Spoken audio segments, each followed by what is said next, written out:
Bonjour à tous, vous écoutez le podcast, l'émission radio consacrée à l'univers d'Harry Potter.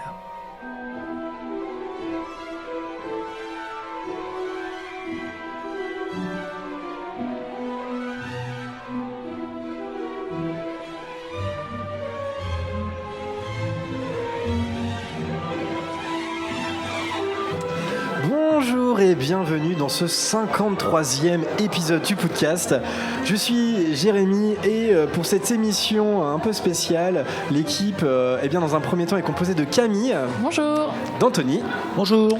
Et de Marianne. Coucou. Alors, comme vous le voyez, après le bal des sorciers, on est à nouveau pas dans notre studio, mais on est de retour au cinéma UGC de Mondeville.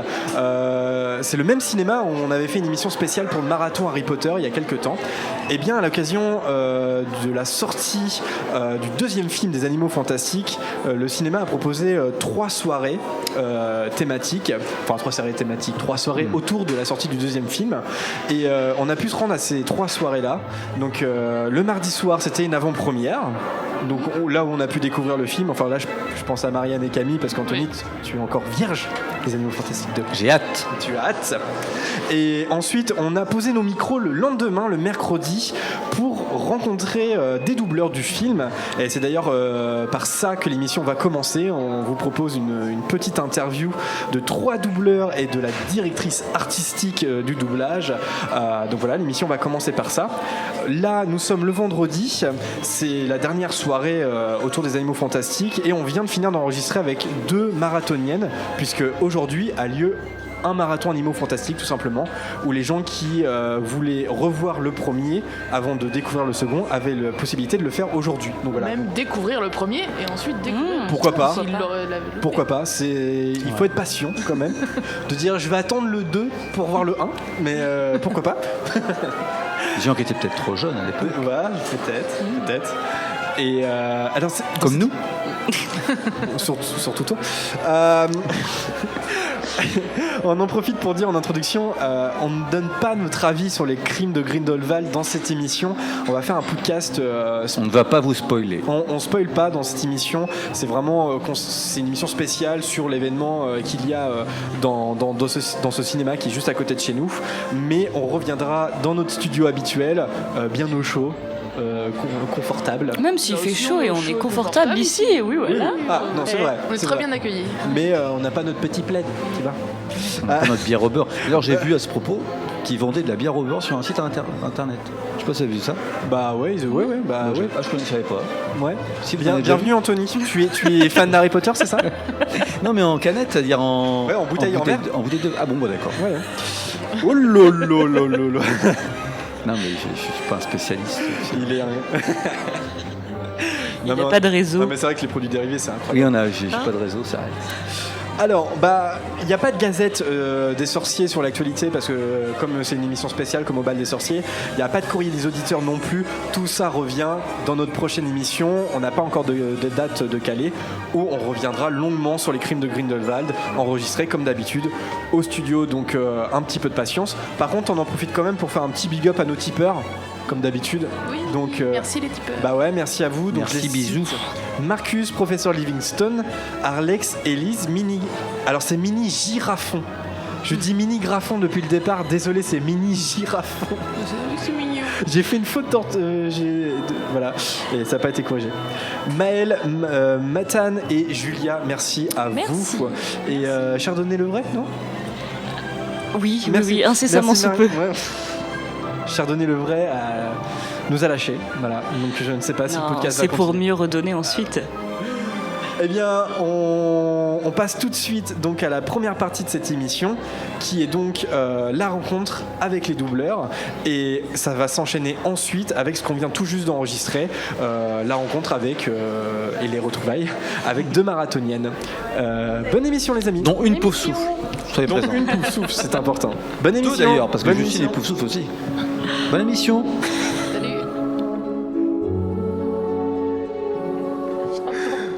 Alors, c'est parti. Donc, nous sommes. C'est la première partie de l'émission et nous avons le plaisir d'avoir 4 invités. Merci. Et non pas 4 invités. autour de la table. Donc nous avons donc sur la gauche Laurent Morel. Hello, bonsoir. Bonsoir. Laurent, tu es la voix de quel personnage ? De Jacob. De Jacob, Ouais. dans la version française. Oui. Tout à fait. Sur ta droite, Laurent, il y a Barbara Tissier. Bonjour Barbara. Bonsoir. Bonsoir. Barbara, c'est un petit peu spécial puisque tu ne doubles pas un personnage dans le film. Non. Mais quel est ton rôle ? Je m'occupe de la direction artistique de la version française. D'accord, donc on va y revenir un petit peu plus pour savoir. Pas du tout, on ne sait pas qui est cette femme. Ça à peine la taulière. C'est ça. Mais tu es également doubleuse et on va peut-être en reparler aussi. Et voilà, comédienne voix et pas sur n'importe quel film. Je crois qu'il y a un fan autour de la table. Moi, je suis très ému. Hein. C'est la voix de mon enfance. Donc, Bruno Choël. Bonjour Bruno. Bonjour. Alors Bruno, est-ce que tu peux nous expliquer de quelle voix tu interprètes J'ai la chance de doubler Johnny Depp en français, voilà. Et donc Grindelwald Donc Grindelwald dans Les Animaux. Dans Les Animaux Fantastiques. Donc on va revenir aussi un petit peu sur ta carrière, Bruno.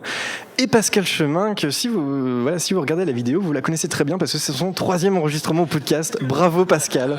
Bonsoir, c'est la vieille. c'est presque une chroniqueuse arrivée là. Ouais. Au bout de 5 enregistrements, qu'est-ce qu'on peut faire ? Un petit badge gratuit, puis une bière au beurre offerte, quelque chose comme ça ? Une chaise avec son nom. Une chaise avec son nom derrière. Avec son nom. C'est ça. Donc voilà, donc la voix de Tina, de Jacob et de Grindelwald, voilà, avec Bruno Choël. La première question qu'on a envie de poser, Marianne, je te laisse commencer peut-être. Une question assez basique, mais voilà, pour se mettre un peu dans le bain sur comment ça se passe pour doubler un film. Oui, alors plutôt quelles indications vous avez en amont sur les personnages, parce qu'on se souvient de Théo Frilé qui racontait qu'en fait, devant lui, c'était un écran noir avec le visage d'Eddie Redmayne et voilà, il n'y avait pas beaucoup d'informations.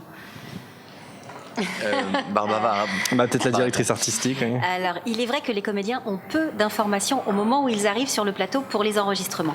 En revanche, en tant que directrice artistique, au moment où on me confie le film, on a une discussion avec la production, là en l'occurrence avec la Warner, avec la production qui nous donne une sorte de bible des personnages qui s'appelle les Creative Guidelines, les Dubbing Notes, qui sont un descriptif de chacun des personnages qui nous permettent de faire un casting. Parce qu'au moment où j'appelle des comédiens pour faire le casting, on nous demande de proposer 3 à 4 comédiens qui sont susceptibles de faire les rôles. Je n'ai que des scènes d'essai. Je n'ai pas vu le film. Donc ces guidelines, cette Bible, elle est très importante. Pour essayer de trouver un comédien qui va avoir la possibilité d'avoir la même personnalité que le rôle et de s'approcher si possible de la voix. Mais c'est la personnalité qui va me guider dans un premier temps pour apporter quelque chose de crédible à la production et des comédiens qui sont tous capables de le faire. Voilà. Et donc ces essais-là, ils permettent à faire un casting. Et donc Ils sont soumis à la production. Chacun vient en studio enregistrer des scènes qui sont définies par la production. Souvent, il y en a 2 ou 3 à des moments variés du film qui permettent d'avoir une palette large de l'évolution du personnage au cours du film et qui va permettre à la production de juger qui est le plus à même de faire ce personnage. Et en l'occurrence, Bruno, c'est la voix officielle de Johnny Depp. Oui, donc là, il n'y a peut-être pas forcément de casting. Il n'y avait pas de casting, non, parce que c'est une telle rencontre entre Bruno et Johnny Depp qu'il n'y a pas besoin de faire de casting. En revanche, pour Pascal et Laurent, il y avait eu sur le premier volet un casting pour Jacob Kowalski et Tina Goldstein. Et c'était la première fois que je faisais appel à Laurent et Pascal, et ils ont été choisis. On n'avait jamais travaillé ensemble. D'accord. Et Laurent et Pascal, je crois que Pascal, en plus, c'est pas une question qu'on t'a posée. Est-ce que vous aviez déjà doublé les acteurs Catherine Waterston et Dan Fogler auparavant ? Non, moi, pas du tout. Pas du tout. J'ai D'accord. découvert en faisant ça. Non. Et Pascal non plus. Non, moi non plus. Non. D'accord, très bien. Alors là, c'est complètement différent avec toi, Bruno. Bah oui, je suis arrivé, je connaissais déjà mon acteur. Ça fait un moment que je le double. Ouais. Depuis Sleepy Hollow dans les années 90. Je l'ai perdu sur quelques films, mais je le retrouve toujours. Voilà. Donc il n'y a pas trop de questions. Oui, Adrien. Si je peux me permettre, moi j'avais une question justement par rapport à ça, puisque depuis 2003 en fait, Johnny Depp, notamment avec le personnage de Jack Sparrow, a été finalement dans des interprétations fantasques, avec un jeu. Bon, ça lui a été reproché sur certains films effectivement. Ouais. Et depuis, j'ai l'impression, Le Crime de l'Orient Express l'année dernière, il revient sur des partitions un peu plus sobres, un peu plus soft. Et là, pour le coup, le défi en tant que doubleur, d'aller sur un méchant qu'on souhaite être d'anthologie, c'est-à-dire que clairement dans cette franchise il y a l'idée, au-delà de Johnny Depp l'incarnant, de créer un méchant qui va faire date. Et c'est quoi du coup pour un doubleur ce nouveau poids sur les épaules après notamment Jack Sparrow par exemple qui est... Je continue à le suivre. De toute façon, Johnny Depp a jamais été avant que j'arrive, il a eu 4 ou 5 voix françaises différentes, tellement sur chaque film il était très très différent. Et donc je sais un petit peu comment l'aborder. Bon, c'est pas Jack Sparrow, effectivement, on revient sur des choses beaucoup plus sobres. Et Barbara m'a justement, dans ce qu'elle disait, m'avait un peu coaché avant de démarrer. Elle me dit, tu verras, Bruno, n'en fais pas des tonnes, des caisses. C'est beaucoup plus sobre et plus droit et plus investi. Plus solennel aussi, il y a des choses comme on en reparlera du film, mais il y a un côté activiste politique finalement chez le personnage là, et du coup il y a peut-être une inspiration, je sais pas, dans ce qui peut se passer. On verra. Enfin, moi je serais content de par le biais de Johnny Depp de rentrer dans la saga, dans la saga, et voilà, à suivre quoi. Moi je découvre aussi comme oui, il y avait peut-être ce côté-là pour vous aussi, et ça va être des surprises au fur et à mesure de la saga. Là, on était de surprise en surprise. Clairement. Voilà. On n'en parle pas trop. Ce qui est intéressant, c'est, je me pose la question, par exemple, Pascal et Laurent, donc c'est la première fois que vous doublez ces acteurs-là. Bruno, toi tu connais très bien Johnny Depp, mais est-ce que la démarche est quand même la même ? Est-ce qu'on se renouvelle à chaque film par rapport au personnage que l'acteur interprète ? Est-ce que la démarche, toi Bruno en tant que doubleur, elle est comparable à vous Laurent et Pascal ? Je sais pas, je vais pas répondre pour eux, ils vont s'exprimer, mais quelque part, est-ce que c'est plus simple ou est-ce que quelque part il y a un renouveau à chaque fois quand même ? C'est peut-être pas à moi de répondre sur ces questions. Okay. Moi, je peux vous répondre que Bruno, même s'il connaît Johnny Depp, il se met en danger à chaque fois. Et c'est pour ça qu'il réussit. C'est parce qu'il n'estime pas connaître Johnny Depp. À chaque fois, il aborde chaque film comme un nouveau personnage. Et c'est pour ça que ça marche. Parce que si le comédien ne se met pas en danger, ça ne peut pas marcher. Oui, c'est la démarche est la même que le comédien original. Non, mais après, je sais pas si c'est des questions d'aborder ou pas. C'est des questions de plaisir et d'envie. On est on arrive quand même, on est choisi sur un film, en l'occurrence après une saga, ce qu'on ne sait pas forcément au début. Et il y a juste l'envie, quoi. Par exemple, d'être là. Pascal et Laurent, c'est le deuxième film. Vous aviez doublé les personnages dans le premier. Est-ce que c'est plus simple de commencer Moi, j'ai la trouille. La trouille est la même en fait. Heureusement. Oui. En plus, les premiers jours peut-être, ou même le premier jour. En plus, c'est des acteurs fabuleux qui ne s'endorment pas sur leur laurier. Ce qui fait que, par exemple, pour Jacob, il a comme assimilé tout ce qu'il avait proposé un peu spectaculairement dans le premier film, je trouve, qui se rapprochait beaucoup plus évidemment de Charlie Chaplin, de sa démarche et tout ça. Et là, il y a une émotion très, très intime qu'il a développée. Donc, faut le suivre là-dedans. En fait, nous, on suit vraiment ce qu'ils impulsent, les acteurs. Donc, ils peuvent, eux, changer complètement d'un film à l'autre leur partition, tout en restant le même personnage. D'accord. Vous avez une question, les amis ?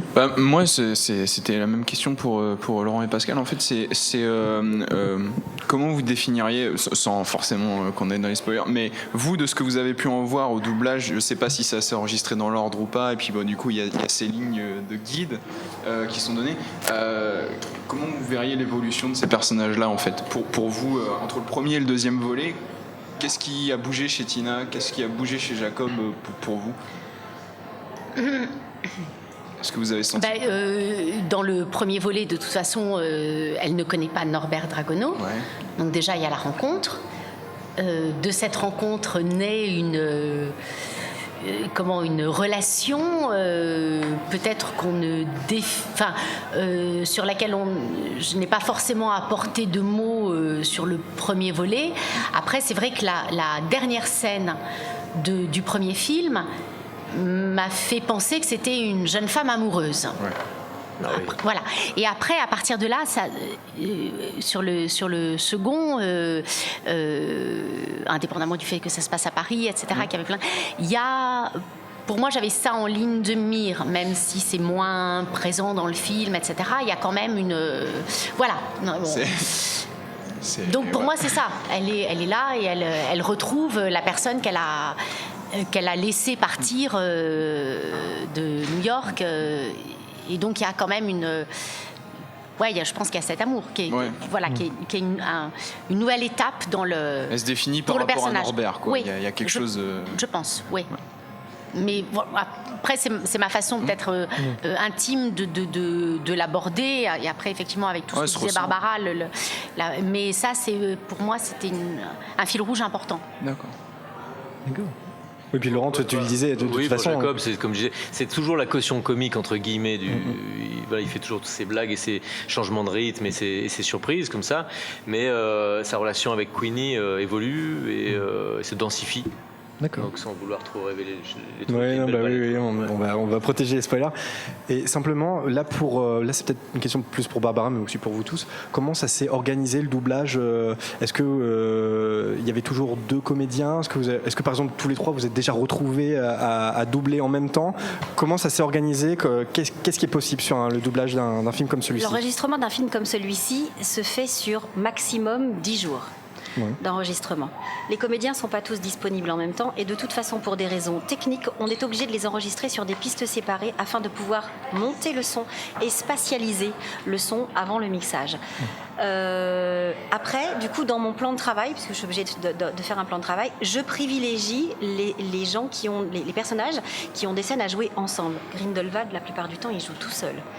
En revanche, Norbert Dragono et Jacob Kowalski avaient pas mal de scènes dont l'intimité me paraissait importante à défendre, dont le dialogue était primordial. Donc je les ai fait venir ensemble sur le plateau et même si on les a pas enregistrés ensemble, on avait la possibilité d'écouter tout de suite si le rapport se faisait. Pareil pour Tina et Théo qui avaient quelques scènes qui à mon avis étaient des scènes avec un enjeu majeur. Je préfère faire venir les comédiens en même temps, même si techniquement on ne peut pas les enregistrer en même temps. D'accord, très bien. Mais vous êtes quand même côte à côte, on est d'accord, ou c'est dans 2 cabines séparées ? Non, l'un après l'autre. L'un après l'autre. D'accord. Mais ensemble sur le plateau. Ensemble sur le plateau. La magie, c'est justement ça, c'est que même si toutes ces choses-là se font séparément, le but c'est que ça ne se voit pas et qu'au bout du compte, on ait l'impression qu'on ait tout fait ensemble. La magie opère à ce moment-là. Alors Bruno doit nous quitter un petit peu plus tôt. Je vous quitte parce que je dois retourner dans la salle faire une petite apparition. Une petite surprise apparaisse. Merci beaucoup Bruno. Il faut que je regarde le film. D'accord. Voilà. La fin du film. Vas-y. Oui, vas-y. Vas-y Adrien. Ouais. J'avais une question pour Barbara. Du coup, quand on a, je sais pas, on a plus de 100 films d'animation, plus de 100 films live aussi au compteur. Est-ce qu'il n'y a pas une frustration en tant que comédienne de ne pas faire partie de la saga ? Ah, pas du tout. Aucune ? Non, pas du tout. Je suis comédienne avant toute chose, mais l'un nourrit l'autre. C'est vraiment 2 métiers qui sont complémentaires et le travail humain et artistique que représente la direction. Savoir quel comédien je vais avoir entre les mains, chaque comédien a un fonctionnement différent. Ils ont tous une sensibilité différente. Mon boulot, c'est de m'adapter à eux et d'essayer de trouver la clé qui va être la plus facile pour les emmener là où moi je veux, pour servir le film, pour qu'il soit au service d'un film, au service d'une histoire. Donc ce travail-là, il est fantastique. Je ne vais pas m'adresser de la même façon à un acteur de 80 ans, qu'à un petit garçon de 10 ans, qu'à un jeune homme timide, qu'à quelqu'un d'extraverti. Et ça, c'est passionnant de gagner leur confiance pour qu'ils se mettent à nu, en fait. Il y a un côté plus metteur en scène que. C'est un bien grand mot. Ça n'est que du Ouais, doublage. C'est un peu ça, c'est un peu la réalisation. Parce qu'on doit du traduire doublage. dans une autre langue finalement quelque chose qu'on a juste sur le papier avec des lignes de Bien guide. sûr, mais notre job, c'est d'être dans l'ombre de ce qu'a voulu le réalisateur et de ce qu'ont fait les comédiens. Un doublage réussi, c'est un doublage qui ne se voit pas. Donc en fait, moi, j'essaye juste de me mettre à la place du réalisateur et de me dire qu'est-ce qu'il a voulu, qu'est-ce qu'il a voulu faire créer comme émotion, qu'est-ce que moi j'ai ressenti comme émotion, qu'est-ce que j'ai envie de donner comme émotion aux spectateurs français pour essayer d'être dans l'ombre de ça. Et c'est tout ce qu'on essaye de faire. Assistante metteur en scène alors. Si on veut sur le théâtre. Non, mais ça me fait Création. penser à un chef d'orchestre. Oui, Parce chef que la d'orchestre. partition, elle est écrite, est diablement bien écrite sur des films comme ça, et elle doit les déchiffrer, puis redonner le ton et gérer tous les instruments. Et voilà, il y a des instruments en solo de coup comme Bruno, parce qu'il est souvent tout seul effectivement, puis après les petits violons ensemble, et puis après bam, la grosse caisse. Donc c'est un peu, moi je trouve, un chef d'orchestre avec sa baguette magique. On peut peut-être faire un petit point carrière rapidement parce que on l'a pas présenté, mais Barbara, tu es la doubleuse de Cameron Diaz, la doubleuse officielle de Cameron Diaz. Peut-être que des auditeurs auraient reconnu la voix. J'ai noté aussi, il y a peut-être des fans du Seigneur des Anneaux qui nous écoutent, mais tu doubles Éowyn dans le Seigneur des Anneaux. Et puis, c'est là où il y a peut-être Adrien, tu es particulièrement fan, mais on parlait de film Quoi alors t'en souvenir film d'animation.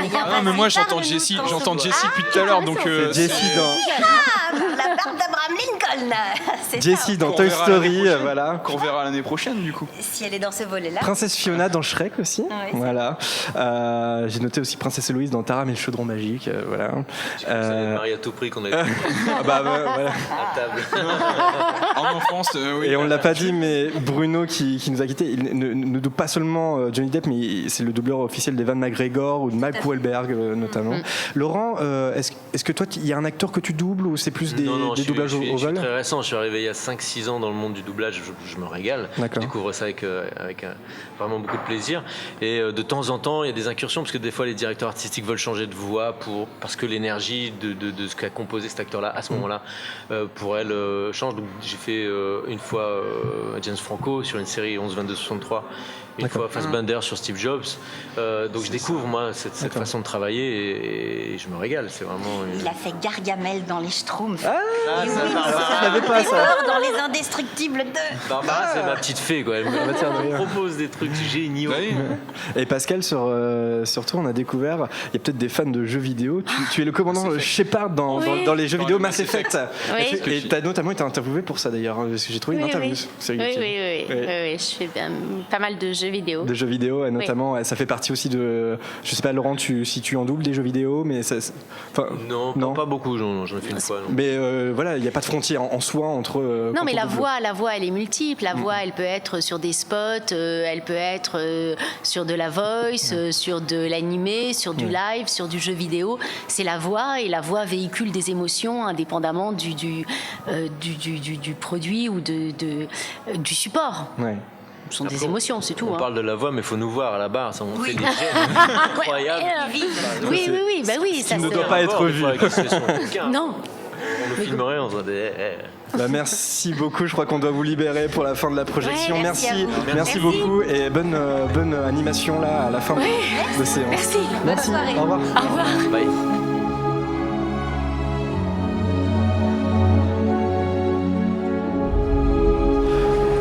Ok, alors nous sommes de retour, donc cette fois on est vendredi, et vendredi au cinéma UGC de Mondeville, c'est le marathon Animaux Fantastiques. Donc en fait on est à l'interséance, et le premier film vient de se terminer, et il y a le deuxième qui va arriver tout à l'heure. Et à l'occasion, donc on a chopé au vol deux marathoniennes, dont une que vous reconnaissez peut-être puisque c'est Justine. Salut Justine. Salut. Justine, en fait, tu avais participé au marathon. Enfin, non, tu n'avais pas fait le marathon finalement, mais tu étais là au cinéma. J'ai pas fait le marathon, mais comme j'étais dans le coin, j'étais venue vous voir en fait. Ouais, c'est ça, tout à fait. Et donc, C'est mieux. Ouais. et sur les réseaux sociaux, donc tu as dit tu reviens, donc on s'est dit tiens, ça t'intéresse voilà, c'est ça, d'enregistrer, ouais. donc voilà, tu es de retour. Et nous avons aussi Valentine. Salut Valentine. Salut. Une pouf souffle. Une pouf souffle. Donc c'est Anthony qui a trouvé une pouf souffle. Et Valentine, toi tu connais pas le podcast, par contre tu te considères comme fan d'Harry Potter ou pas? J'imagine que oui. Alors bien dans le micro, Valentine. Oui, j'ai regardé beaucoup d'Harry Potter et Oui. j'adore. T'adores? D'accord, très bien. Donc, et toi, t'es comme Justine, donc là, tu viens de revoir le premier. Par contre, tu n'as toujours pas vu le deuxième que tu vas découvrir tout à l'heure. Ok, donc c'est intéressant, justement. Il se passe quoi dans le deuxième d'ailleurs? Alors, Anthony, tu l'as pas vu non plus? Non, j'ai pas vu non plus, Ouais, attention. alors que Camille et Marianne, on a été voir le film ensemble, comme je me souviens. C'est ça.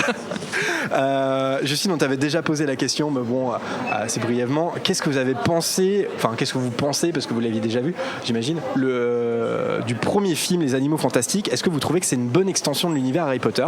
Qu'est-ce que vous pensez de ce premier film? Du coup, moi, le premier, j'ai beaucoup aimé. J'avais un peu peur d'être déçue et j'avais beaucoup d'attentes à ce niveau-là. Et non, je l'ai trouvé très bien. Un petit peu long la première fois que je l'ai vu à se mettre en place. Mais non, je trouve qu'il était un peu comme le premier Harry Potter, c'est-à-dire qu'on en a plein les yeux pendant tout le film. En fait, toutes les 10 minutes, on fait waouh. Et à ce niveau-là, je l'ai trouvé un petit peu comme le premier. Et moi, le premier, c'est mon préféré. Donc, moi, j'ai adoré. Moi, j'adore Les Animaux Fantastiques. Ok, et Valentine?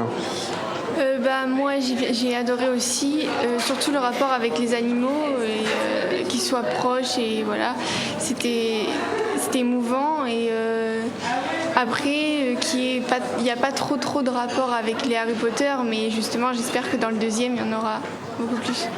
D'accord, très bien, très bien. Et aussi la question qu'on a envie de vous poser, peut-être Anthony, tu vas pouvoir participer aussi, mais justement, quelles sont vos attentes, ou est-ce que vous avez des théories sur ce qui pourrait se passer dans le deuxième que vous allez voir tout à l'heure? Oui, je pense que Croyance n'est pas mort. Je pense qu'il est toujours en vie parce que à la fin du premier, on voit un bout de l'Obscurus qui s'envole. Donc je pense qu'il est toujours en vie. Ouais. Donc c'est bien. J'imagine que t'as pas vu les bandes annonces, pas trop les affiches non plus. Non. C'est très bien. Et Justine, Si, moi je les ai vus les bandes annonces. Tu les as c'est vus, pour ça que j'ai pas envie de spoiler ceux qui les ont pas vus. Non, moi si j'ai bien, ne serait-ce que par le casting qu'on a eu, on sait qu'il y aura un petit peu plus de liens avec Poudlard et du coup avec Harry Potter. Non, le retour de Dumbledore, génial, ça va être super. Je pense qu'il va être un petit peu plus sombre probablement que le premier où là c'était vraiment la découverte des animaux et ce sera peut-être moins axé là-dessus et plus sur l'histoire Grindelwald et Dumbledore. Je pense que ça va être un petit peu plus sombre que le premier. D'accord. Et toi, alors, notre cher Anthony? Aucune attente particulière, n'est-ce pas vrai? J'espère que Jacob et Queenie auront le plus important. J'aimerais bien une extension d'ailleurs, un film fait sur Jacob et Queenie. D'accord. Parce que le reste finalement n'a pas trop d'importance. Non, après honnêtement, oui, on a été un petit peu spoilé avec l'affiche parce que. A priori, Valentine est passée entre les mailles du filet, donc c'est très bien. Enfin voilà, mais Croyance est toujours en vie ou pas, bon. Ouais, tout à fait. Moi, je donc pense toi, dans aussi, ton duo, c'est préféré, c'est un peu l'histoire d'amour entre Jacob et Queenie, donc t'espères. Moi, je suis un fan de Newt Scamander, ça c'est clair. Enfin, d'Amber Dragono. Ouais. Et parce qu'il a beaucoup été critiqué dans sa façon de jouer Eddie Redmayne. Moi, je trouve que c'est absolument génial. Ouais. Justement, c'est carrément original et je sais que certains l'ont trouvé un petit peu moi, je trouve que c'est une des forces du film justement. C'est contrairement à côté, on voit Johnny Depp qui lui, c'est vraiment le monstre absolu. Et là, il y a vraiment un contrepoint avec le jeu d'Eddie Redmayne. Et moi, j'ai hâte de le voir, forcément. D'accord. Vous l'avez vu? Vous avez été déçu, au fait, ou pas? Alors, on va pas dire. On va pas vous dire. On va vous laisser découvrir. Je l'ai vu avec des grosses larmichettes à la sortie du film. Alors, forcément, on fera un podcast spécial sur notre avis détaillé sur le film après. Donc, non, on préfère pas révéler. Voilà. Mais tu parlais d'Eddie Redmayne. Il va y avoir effectivement, juste comme tu disais, Dumbledore. Il y a aussi Grindelwald, parce que le film s'appelle Les Crimes de Grindelwald. À votre avis, de quoi ça parle? Genre, Les Crimes de Grindelwald. Est-ce que le titre vous parle déjà? Est-ce que ça vous intrigue ou pas? Nous intrigue. Rien qu'avec les Harry Potter, on connaît un petit peu l'histoire quand même de Grindelwald, donc c'est pas, on se doute bien qu'il n'est pas en prison pour rien. Ouais. Donc non, moi ça m'a pas forcément intrigué. Je pense que on savait très bien le fait qu'il revienne à la fin du 1. Moi, ça m'a pas forcément étonné que ce soit axé sur lui pour le deuxième. Ok, d'accord.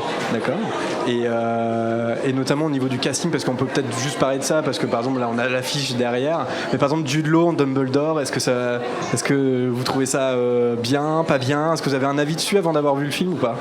Valentine, je sais pas si tu as vu. Ça te semble crédible parce que tu es très fan d'Harry Potter et du coup de revoir Dumbledore un peu plus jeune, ça te fait bizarre ou tu as envie de voir ce que ça donne? Bah non, justement, je voudrais voir ce qu'il était jeune et pour pouvoir connaître mieux l'univers d'Harry Potter. D'accord, très bien, très bien. Bon bah vous êtes à quelques minutes de de la révélation. C'est marrant parce qu'on sait tout, hein. Enfin on sait tout. Ou à peu près tout. C'est difficile de parler parce qu'on se dit qu'il y aura forcément un biais par rapport à ce qu'on a déjà découvert. Donc j'essaie de me rappeler les attentes que j'avais avant. Mais je me dis, mais si j'en parle, ça va forcément être biaisé par je pensais que ce serait. Moi j'attendais ça. Est-ce que c'est vraiment ça? On aimerait bien être. Dumbledore n'est pas joué par Fabrice Lucchini. Non, ça c'est une autre affiche. Moi aussi j'ai cru en fait. Et j'ai cru qu'il aurait été crédible. J'ai cru qu'Hotel Transylvanie c'était la nouvelle équipe des crimes de Grindelwald. ça aurait été pas mal d'ailleurs. C'est la nouvelle équipe du podcast. Hein. L'ambiance couleur. Alors les filles, Justine et Valentine, ce qu'on vous propose, c'est de faire un petit quiz sur le premier film. Pas sur le deuxième, évidemment. Alors en fait, on a une tradition, Justine tu connais, mais Valentine tu connais pas, qui s'appelle le quiz de Bertie Crochu, mais on a oublié les dragées. Donc en fait, si vous répondez faux, vous mangez un petit dragé. Voilà, c'est bien, vous avez même pas le petit gage, quoi. Un pépito si vous répondez bien. Parfait. Alors vous avez chacun préparé une question facile et une question plus difficile. Commencez avec la facile. Chacun pose sa question facile, donc un coup à Justine et puis un coup à Valentine. Je commence. Pour Justine, alors. Pour Justine, comment appelle-t-on les moldus aux États-Unis? Les non-mages. Ok. Donc Anthony, question facile pour Valentine. Pour Valentine, comment s'appelle la présidente du MACUSA? Ah, tu viens de la voir. Est-ce que tu te souviens de son nom?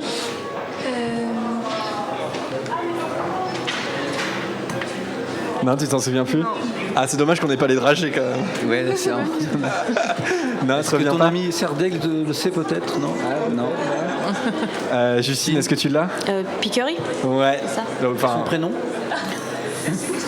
Non, le prénom, j'ai pas là. Séraphina. Séraphina Picquery. Ça te dit quelque chose, Valentine? Ah ouais, ok, d'accord. Marianne, on a un chiffre impair, mais c'est pas grave. Marianne, question facile, peut-être pour Justine et Valentine en fait, comme ça voilà. Alors, comment se nomme la technique qui permet à Queenie de lire dans les pensées?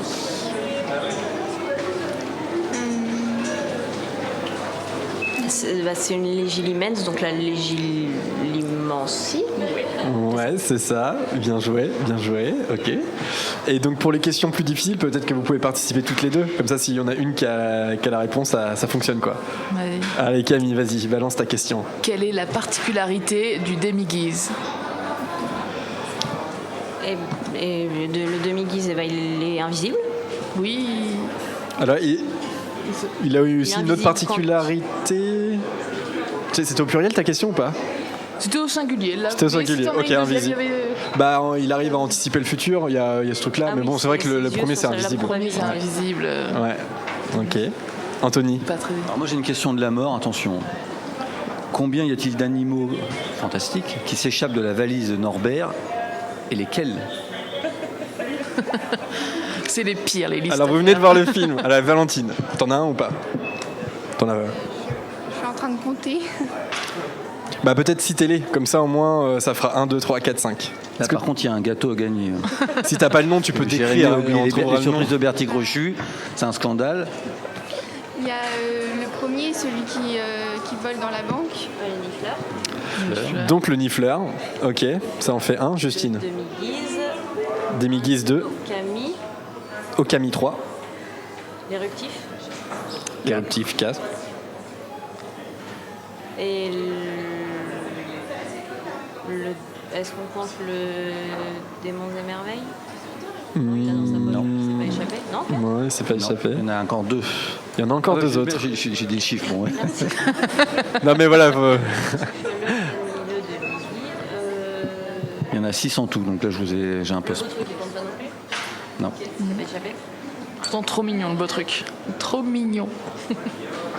Bon le gâteau, ce sera pour. Anthony, tu peux peut-être les dire. Donc c'est un Murlap et un Billywig. Le Murlap qui mord Jacob. Et le Billywig, vous savez, c'est le petit insecte qui vole. Qui est jamais rentré dans la valise. D'ailleurs, nous, au podcast, sauf Anthony qui veut un film sur Queenie et Jacob, nous, au podcast, on aimerait bien aussi un film sur le Billywig qui a été laissé à New York. On appellerait ça Maman. Je suis maman, voilà, j'ai raté la valise, ça serait pas mal. Marianne, t'as une question aussi difficile ? Ouais, alors comment s'appelle le liftier ? Donc un liftier, c'est une personne qui manœuvre un ascenseur. C'est un gobelin du coup. C'est pour Vanessa.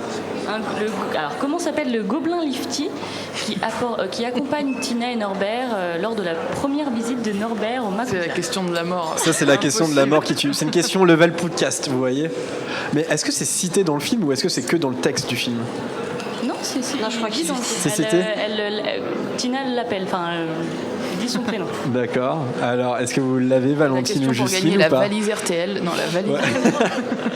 La valise vous gagnez 1 an d'abonnement gratuit au podcast, qui est une émission gratuite.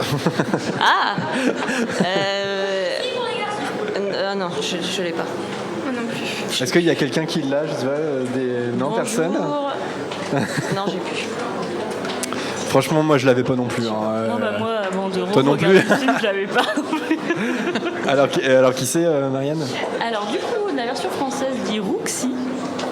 Et sinon, en VO, c'est Red, ou un truc comme ça. Ok, Rouxy. Et c'est pas le surnom de Ron, hein. C'est bien le gobelin, oui. J'ai fait deviner à Vanessa en disant. C'était le surnom de Ron. Alors, Vanessa, qui est malheureusement souffrante, n'a pas pu venir, mais elle avait préparé des petites questions. Et donc j'en ai une difficile pour vous, une dernière pour vous, avant de vous libérer. Quel dessert est préparé par Queenie ? Un strudel. Un strudel, bravo. Ok, donc on va vous laisser, parce que je pense que le film va pas tarder à reprendre, et puis si vous voulez faire une petite pause avant aussi. Bonne projection du film. Merci beaucoup. Et puis n'hésitez pas à nous dire ce que vous avez pensé du coup des Animaux Fantastiques 2, est-ce que ça correspond à vos attentes. Voilà, donc c'est hyper intéressant, on aimerait beaucoup être à votre place, de le redécouvrir, parce que voilà, nous on l'a déjà vu, on sait à peu près. Tu vas aller le voir, merci. Toi tu vas aller le voir, ouais. Non, tu ramènes le matos, toi, merci les filles, et à bientôt. Merci. Salut. Merci. Il y a des poufs souffles.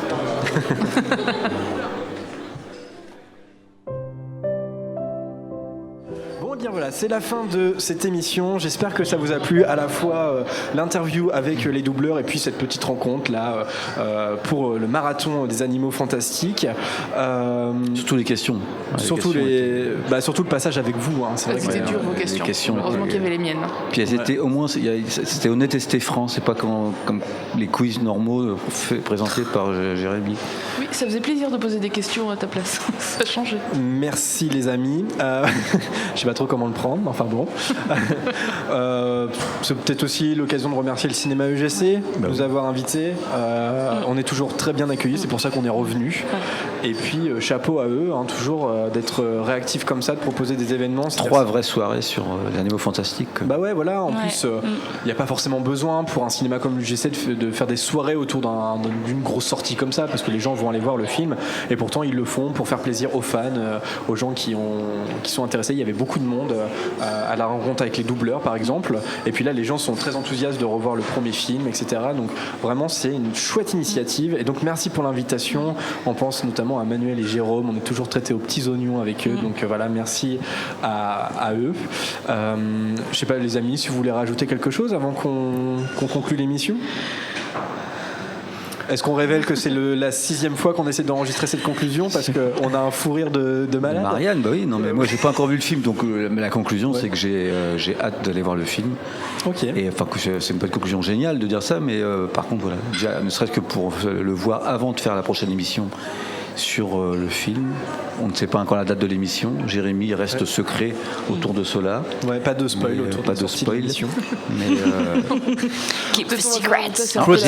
tu posais la question justement sur le choix de Jude Law par rapport à Dumbledore. J'avoue, alors j'aime bien Jude Law, mais j'ai hâte de voir le film aussi parce que je suis un peu perplexe sur son choix. Moi, ça m'inquiétait aussi, ouais. Avant de voir le deuxième. Je dis pas si je suis toujours inquiète ou pas, mais... Si tu l'as un peu dit, tu dis je m'inquiétais. Non. Ah non, ah d'accord. Okay. Je me place en tant que spectatrice avant d'avoir vu le par film. rapport, en plus par rapport au choix de l'acteur, si on prend le premier Harry Potter, enfin l'écart d'âge, enfin ça me paraît, il n'y a pas tant d'écart. Là, il est très vieux dans le premier Harry Potter. Et là, il n'est pas si vieux que ça. Enfin, il fait un peu plus jeune que l'âge qu'il devrait avoir. Ouais. Mais voilà. Mais après, bon, voilà, j'aime bien Jude Law. Donc après, Anthony, j'ai envie de te dire, je te vois et j'ai envie de te dire. Oui, mais. Quelle jeunesse. Jude Law. Quelle jeunesse. Mais, et d'ailleurs, j'ai revu, j'en profite là simplement une petite conclusion. Vas-y. Vu que j'ai revu tous les Harry Potter au cinéma. Et la première partie du 7e, enfin le 7e on va dire, vraiment il est incroyable. Ça c'est Les Reliques de la Mort partie 1. Je trouve qu'il est vraiment à part. Et tu as redécouvert le ah oui, vraiment. Il est vraiment, si vous l'avez pas encore vu. C'est bien pour une si vous émission l'avez pas sur les revu, animaux fantastiques, allez regarder Harry Potter. Moi, c'est vrai qu'au podcast, on vous conseille les films Harry Potter. Oui, éventuellement. Ouais. Éventuellement, voilà, ça peut être. Non, mais en l'ayant revu, franchement, voilà. Bon, là, je ne peux pas trop parler des animaux fantastiques, j'ai pas encore vu le deuxième. Mais tu sais, moi, globalement, c'est quelque chose sur les films de Yates. Quand ils sortaient, à chaque fois, j'étais un peu critique. Et là, avec plus le temps passe, plus je les trouve bien. Voilà. Donc, et notamment la partie 1, ouais, je trouve aussi, je suis d'accord. C'est un film qui, je trouve qu'ils vieillissent plutôt bien. On n'est pas forcément obligé d'être d'accord, mais je trouve que c'est le cas. Nous, on a, je sais pas, Marianne et Camille, vous allez peut-être être d'accord, mais on a aussi très hâte d'en parler parce qu'on a beaucoup parlé entre nous du film. Il y a énormément de choses à dire, donc restez bien connectés et n'hésitez pas à nous dire ce que vous avez pensé du film, parce que clairement, on n'est pas tous d'accord. Enfin, dans l'équipe, on est un peu tous d'accord, mais les fans se divisent un petit peu, ce qui est intéressant. Donc on attend vos avis parce que justement, comme on est un peu tous d'accord, si vous nous envoyez tous vos avis, on espère avoir plein d'avis différents pour rendre l'émission plus riche la prochaine fois. Carrément. Donc envoyez-nous vos avis et puis hâte d'en discuter tous ensemble. Carrément. Et bien voilà, si ça c'est pas du teasing pour notre prochain podcast. On fait des bandes annonces de... C'est ça. Sauf qu'on spoil pas dans nos bandes annonces. C'est ça. Voilà. Donc voilà, petit rappel, donc c'est la prochaine émission, ça sera une émission classique. Si vous préférez les émissions classiques, vous avez peut-être moins aimé celle-là, vous avez peut-être moins aimé la précédente au bal des sorciers. Rassurez-vous, voilà, on repart sur un format un peu plus classique pour la prochaine. On rentre dans la période de Noël, donc n'hésitez pas, si vous voulez faire un cadeau au podcast, vous envoyez le calendrier de l'Avent Harry Potter, quasiment introuvable. Donc j'ai cru que tu allais nous faire de la pub pour notre Tipeee, mais non. Non, oui, mais c'est une manière de faire de la pub pour le Tipeee. D'accord, c'est subtil. Tipeee.com/podcast. Lucas serait là qui dirait YouTube Pourquoi Money. Les émissions de Noël, on les fait pas maintenant parce que c'est maintenant qu'il faut qu'on demande aux auditeurs d'envoyer des cadeaux. On pourrait peut-être faire une liste. D'accord. Mais pour l'avoir à temps. J'ai envie de dire, si vous, auditeurs ou spectateurs, vous avez envie de nous faire un cadeau, n'attendez pas Noël, faites-le tout le temps. Autant de fois que vous voulez. Non, ils sont très bien, nos auditeurs. Allez, on se quitte sur une musique de la bande originale du nouveau film signé James Newton Howard. J'ai pas été chercher loin, je vous avoue. J'ai pris le titre éponyme The Crimes of Grindelwald par James Newton Howard. Hâte de vous en parler dans le prochain podcast. On espère encore une fois que cette émission vous a plu et on se dit à très vite les amis. À bientôt. Salut. À bientôt. Bisous.